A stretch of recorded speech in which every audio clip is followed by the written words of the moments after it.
Welcome back to Didi's Kitchen. Today I'm going to show you how I make my Nigerian meat pie. I'm going to start by adding 1 tablespoon of sugar and half a teaspoon of baking powder to 500 grams of flour. Then I'm going to slowly add in 250 grams of cold butter. I'm going to mix the butter and the flour together until it starts to look like breadcrumbs. And then I'm going to whisk in 2 medium eggs and then just kind of mix that together to form my dough.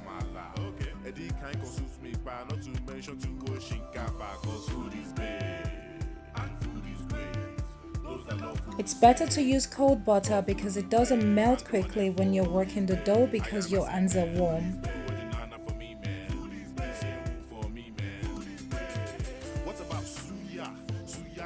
Oh boy, you know if you see nada, but the best one go and see my lamb. You go blow your mind like bulala. Shawarma, we go make you slap your mama. My dough is now taking shape and I'm going to gradually add in 2 tablespoons of cold water.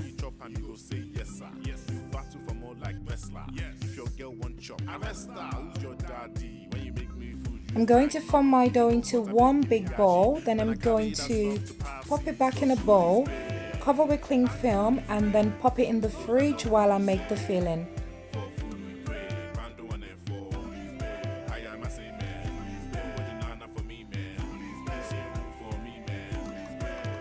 For my meat pie filling, I'm going to use 500 grams of mince meat, 20% fat. Usually I make more than I need and I store the rest in the freezer for another day.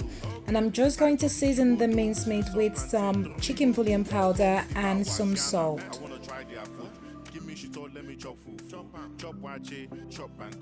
Trust me, anything I chop is good. So long as it's African food, my guy, I'm all about my food. Yo, if you wanna chop is cool, bump this when you feel the mood, cause food is big. And food is big.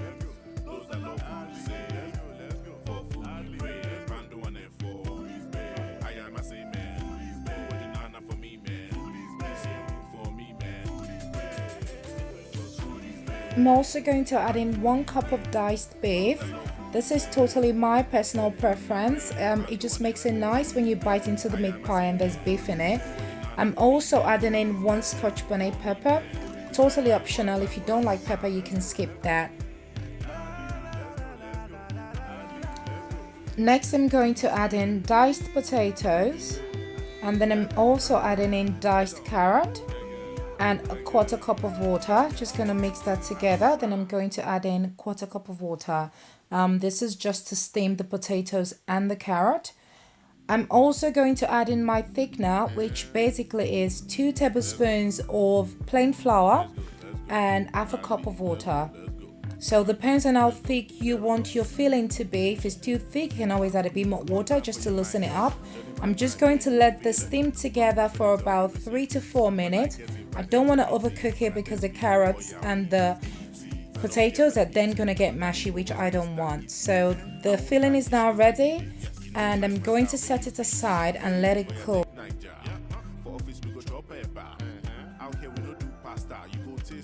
I took my dough out of the fridge about 10-15 minutes ago just to kind of get it down to room temperature.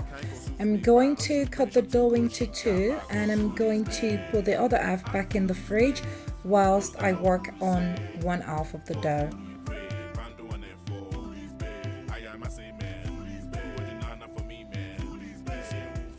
I'm going to sprinkle some plain flour on my dough mat, and this is to prevent the dough from sticking, and then I'm going to cut the dough into smaller manageable chunks before I roll them out.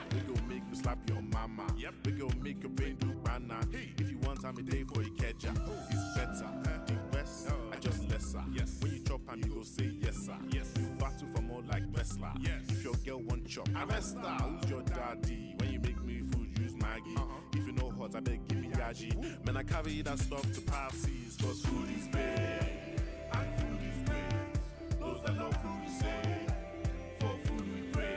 I'm just going to start rolling out my dough before I put in the filling. I'm also using a meat pie cutter, but if you don't have a meat pie cutter, you can just use any sort of round shaped object that you've got in your kitchen that you probably use for cooking. So maybe like a bowl or a lid or anything like that. So, but the meat pie cutter just makes it a lot easy. So you basically cut out the shape and then you just roll it out a bit just to have a bit of extra, and then you pop the dough inside the meat pie cutter and then just put in the filling. So the filling is now being transferred into a bowl and it's completely cooled down. I've also got my egg wash on the side with my pastry brush. So I've popped the filling in the pastry. Now I'm just going to put some egg wash around the edges to seal it off, and then I'm just going to gently close the meat pie cutter or the meat pie shaper in this instance and just press together, and then take off any excess pastry from the side, pop that aside, and then just voila, the meat pie is ready. Just pop that on a baking tray and roll out the rest of the dough.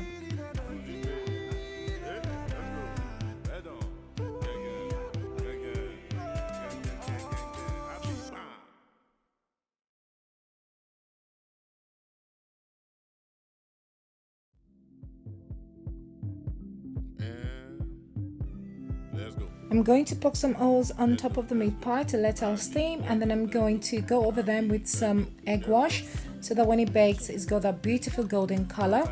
Then I'm going to pop the meat pies in the oven at 180 for about 20 minutes. The meat pies are ready and they look absolutely gorgeous. I'm just going to show you the inside. Nice and moist, and the pastry is crusty and absolutely delicious. You can enjoy the meat pie with a really nice cold drink on a nice sunny day, or even on a cold day with something nice and warm. Whichever way you choose to have them, I bet they're gonna taste so good. Thank you so much for watching my video, and don't forget to kindly subscribe to my YouTube channel. Bye!